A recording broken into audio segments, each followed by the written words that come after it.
All right, so are you ready to like really boost your English skills? I am. I am. We've got like all this amazing material, Yeah. and it's structured kind of like a podcast itself, which I think is That's absolutely. super cool. And we've got you here to kind of help us like Yeah. break it all down. I'm excited to jump in and Go. see what we can What unpack. really struck me was just how practical this stuff is, you know? Oh, absolutely. It's all about like actually using English, not just Yeah. memorizing a bunch of rules. I completely agree. I think that's what makes this so valuable. Yeah.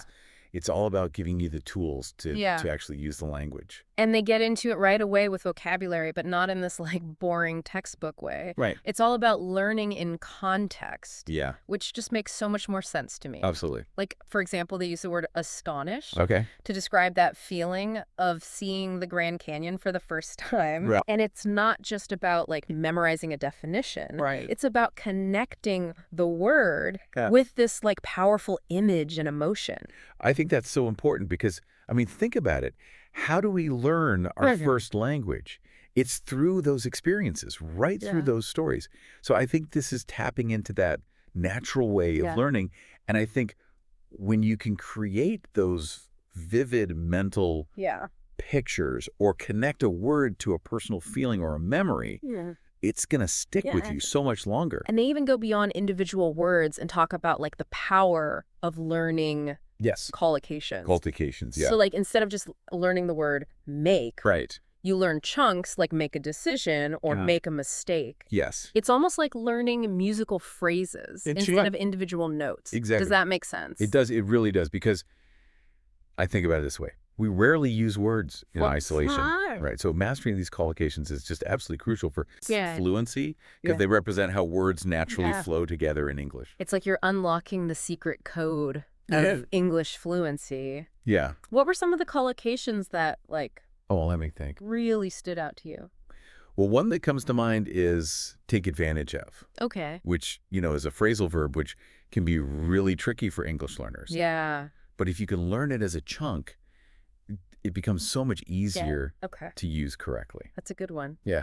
Okay, so let's tackle the thing that I think a lot of people are kind of scared of, which is grammar. Right. But this source has a really encouraging approach. They Yeah. break it down into these manageable steps. They do. And what I love is they really emphasize mastering 1/10 Right. at a time. Yeah. So you're not overwhelming yourself with all the complexities of the English tenses. Yeah.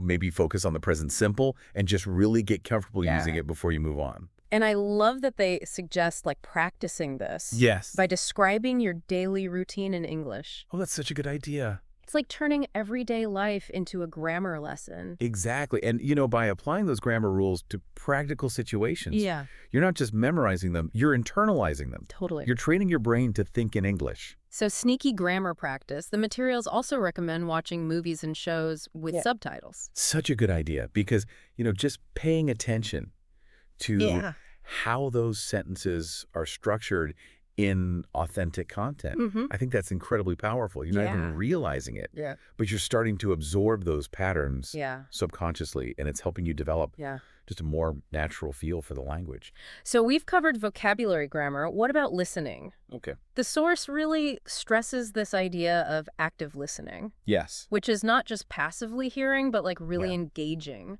with what you're hearing. Yeah. And they give some really practical techniques for that. Oh, yeah. Like one that stood out to me was summarizing what you've heard. Yeah. Because that forces you to process that information, Yeah. identify those key points, and make sure you've really understood the message. And they also introduced this technique called shadowing. Ooh, shadowing. Which is basically mimicking the speaker's intonation and rhythm. Oh, wow. It's almost like becoming their voice double. So cool. What do you think about that? I love shadowing. It's a fantastic way to improve both your listening and your speaking skills. Okay. It helps you fine-tune your pronunciation by training your ear, Right. pick up on those subtle nuances. Yeah. And by mimicking that speaker's rhythm, you develop a more natural flow and intonation. So interesting. Like a workout for your ears and your mouth. Yeah. And as you get better at shadowing, you're going to find that you can understand and speak English more effortlessly. So let's talk about the thing that I think a lot of language learners are kind of afraid of. Right. Which is actually speaking. Yeah. It can be really daunting. It can be. But this source encourages people to start small, Hmm. even if it means talking to yourself in English. Yes. I mean, it might sound a little silly at first, but it's That's actually super effective. it is, by practicing aloud, Yeah. even if you don't have a partner, Yeah. you're building that fluency, you're reducing hesitation, Yeah. and you're just getting more comfortable with the sounds and language. It's like giving your inner monologue an English accent. Right. But I imagine there comes a point where you want to actually talk to other English speakers. Of course. What does the source recommend for that? So once you're comfortable kind of talking to yourself, Yeah. they suggest finding a language partner. Okay. And there are so many great apps out there these days, Oh, yeah. like Tandem or Hello Talk. We've heard of those. Yeah, and they can connect you with native speakers Yeah. or even other learners. So you can kind of practice together. Exactly. And I think that's such a great idea because it not only gives you that speaking practice, Right. but it also provides a boost of motivation Yeah. and accountability. It's like having a workout, buddy. You're in it together. But for English? For English, exactly. And it goes beyond just language practice, too. Oh, how so? You're connecting with people from different cultures. Yeah. It can really broaden your horizon. That's cool. Yeah, and deepen your understanding of the world. So speaking of real world application, the source has this whole section on Yes. incorporating English into your daily life, I love that. which I think is so smart. Me too. Yeah. It's all about making English a natural part of your routine, Right. not just something you study in isolation. And they have some pretty creative suggestions. Oh, yeah. Like what? Like labeling household items in English, Oh, that's a good one. which sounds so simple, It does. but I bet it's actually pretty effective. I think so, too, because you're constantly exposed to those words. Right. So they gradually kind of seep into your subconscious. Yeah, It's like immersing yourself in this mini English-speaking that's a good point. environment. That reminds me of when I was learning Spanish. I used to put Oh, yeah. Post-it notes all over my apartment I love that. with the names of things. That's so smart. It felt a little silly, but it definitely helped. It works. What were some other tips that stood out to you? Well, if you're someone who loves music, they suggest singing along to English songs. Oh, fun. It's not just fun, though, you know? It's a fantastic way to improve your pronunciation and rhythm. I can see that. You naturally start to mimic the singer's intonation Yeah. and get a feel for the natural flow of English. Music is so powerful It is. for language learning. Yeah, it makes it feel effortless and enjoyable. And what about reading? Oh, reading is essential. But what I appreciate about this source is they really emphasize reading for pleasure. Okay. Find genres or authors that you already love, but in English. That makes sense. It shouldn't feel like a chore. Right. It should be something you look forward to. And if you're really enjoying what you're reading, you're going to be more engaged. Exactly. Do you have any recommendations for someone who's maybe Sure. just starting out with English reading? It really depends on your interests. Yeah. If you like mysteries, Agatha Christie is always a classic. Oh, yeah. Her language is really clear and engaging, and the stories are just captivating. Those are good. Or if you prefer something a little more contemporary, Yeah. maybe try some young adult fiction. Okay. The language is often a bit simpler, Yeah. but the stories can be really compelling. I remember when I was learning Spanish, I was reading all this Yeah. Gabriel Garcia Marquez. Nice. It was so hard, but it was so worth it. It's so rewarding, isn't it? To dive into those worlds. Yeah. So it's really about finding those authors or genres that spark your curiosity, that make you want to keep reading. So the source also talks about this movie challenge. Oh, yeah, the movie challenge. Where you start with subtitles and then you wean yourself off of them. Oh, that's a good one. Yeah. I did that with Spanish. And Yeah. It's such an amazing feeling Yeah. to finally be able to watch a movie without subtitles. It feels like you've unlocked a secret level or something. It does. It's like proof that you really understand the language Yeah. in a real world context. I remember I felt like I had unlocked this whole new world of entertainment. It's amazing how those subtitles can act as a bridge to fluency. They really can. And as you get more comfortable, you can challenge yourself even further. Yeah. Try watching without subtitles at all. That's the goal. It's like leveling up those listening skills. So we've covered so much That's from vocabulary and collocations to active listening, shadowing, Yeah. even talking to yourself. Yeah. It's been this whole journey It has. through the language learning world. I love that. And what's so great about this source, Yeah.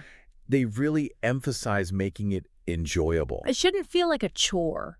It should be fun and engaging. Like, find those strategies that really speak to you and incorporate them in a way that feels like natural and sustainable. Yes, and they also really highlight the importance of consistency. Oh, that's huge.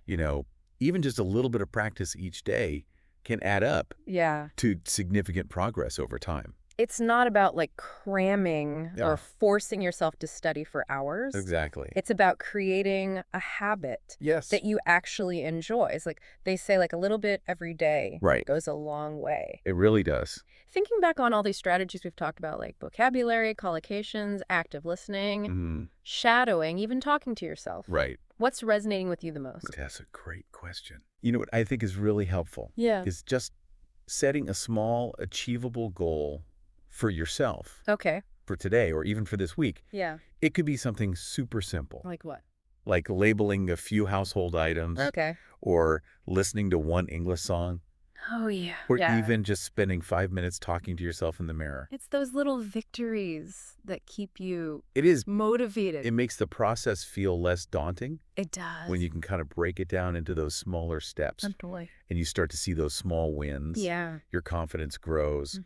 And then you're ready to take on those bigger challenges. It's like a snowball effect. Exactly. So as we're wrapping up this deep dive, what's like one final piece of advice? Oh, let me think. For someone who is like really feeling inspired to up their English game? I would say remember that language learning is a journey. Oh, that's good. Not a destination. Okay. There are going to be ups and downs, moments of frustration. Yeah. Times when you feel like you're not progressing fast enough. For sure. But the key is to embrace that whole process. Yeah. Celebrate those small victories. Yeah. And never lose sight of your goals. That's such good advice. And most importantly, have fun with it. Yes. Make it fun. Enjoy the ride. So to our listener out there who's ready to like master English, take that first step. Do it. Find what works for you. Yeah. And watch your fluency like totally take off. You got this.